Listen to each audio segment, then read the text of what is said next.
ministre de la Santé, Monsieur le doyen de la faculté de médecine d'Alger, Monsieur le président de l'association diabétologie de l'Algérie, chers experts, mesdames et messieurs, salam alaikum wa rahmatullahi wa barakatuh. C'est pour moi un honneur aujourd'hui de prendre la parole à l'occasion de ce grand congrès de diabétologie pour dire le message de la directrice régionale de l'OMS de l'Afrique, Dr Matizo Moiti. Je cite: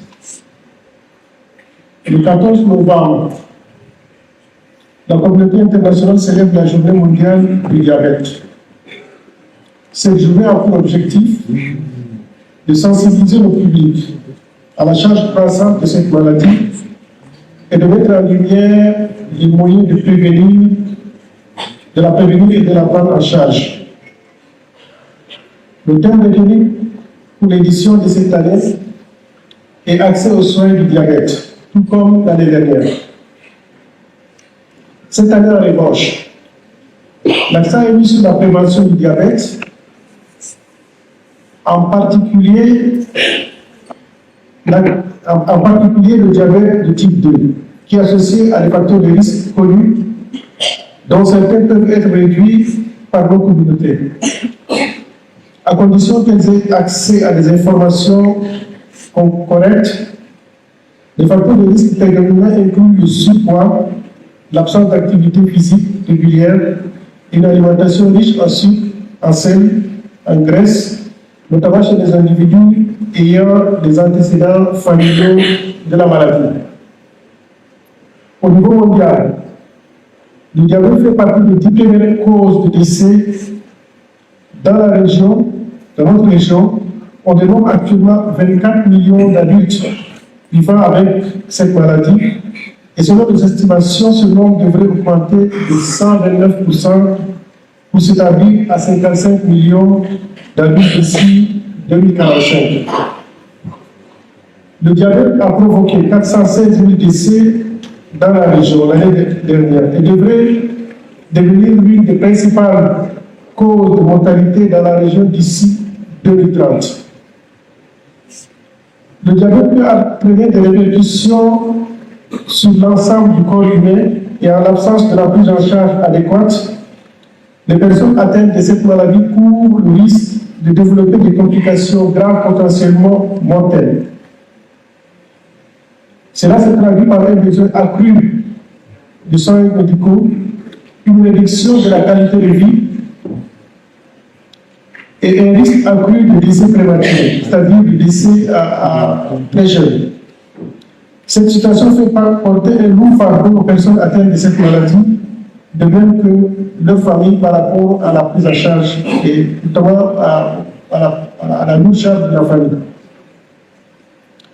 Les modules techniques de l'OMS et les outils élaborés par celle-ci, à savoir l'ensemble d'interventions essentielles de l'OMS pour lutter contre les maladies non transmissibles dans le cadre des soins de santé primaires, la stratégie PEN+, qui préconise l'intégration des soins ambulatoires pour la prise en charge des maladies non transmissibles chroniques graves dans les hôpitaux de premier recours, l'ensemble d'outils techniques servant à la prise en charge des maladies cardiovasculaires dans le cadre des soins de santé primaire, y compris le diabète.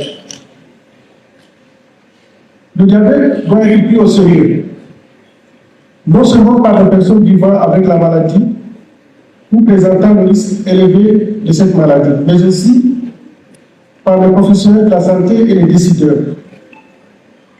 La prévention par l'adoption d'un mode de vie sain, comprenant une alimentation équilibrée, riche en fruits et légumes, la pratique régulière d'une activité physique et l'abstinence notamment du tabac, de l'alcool, peut considérablement réduire le risque de développer le diabète de type 2. Si la phase d'urgence de la pandémie de maladie à coronavirus 19 est terminée, le virus n'en demeure pas moins une menace pour les personnes atteintes de diabète. C'est la raison pour laquelle j'encourage vivement toutes les personnes atteintes de diabète à à adopter un mode de vie sain et à se protéger en se faisant vacciner contre le coronavirus 19.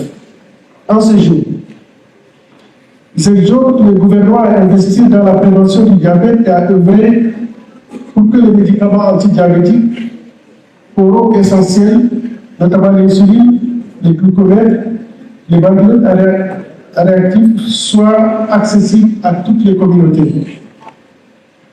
Ces efforts devraient être complétés par la formation des prestataires dans le domaine de prévention et de la prise en charge des maladies non transmissibles au niveau de l'institut sanitaire, ce qui permettra d'accroître la disponibilité des services.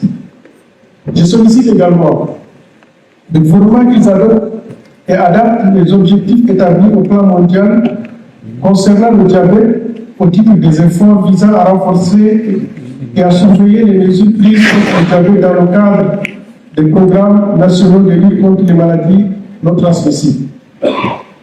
J'invite instamment les autorités nationales à renforcer convenablement les systèmes de santé et de surveillance de manière à pouvoir suivre l'évolution du diabète et d'autres maladies non transmissibles au niveau de la préparation en vue d'améliorer la gestion de cette affection. C'est la fin de ce message. Mais avant de terminer mon propos, je voudrais juste remercier au nom de l'OMS et féliciter l'Algérie pour les investissements importants consacrés à la prévention, à la prise en charge et aussi surtout à la réflexion à travers les recherches en vue de prévenir et de prendre en charge correctement cette maladie. Les investissements en termes d'accès au diagnostic, aux médicaments et à la prise en charge sont une réalité ici en Algérie. Je vous remercie. Je prends la lettre.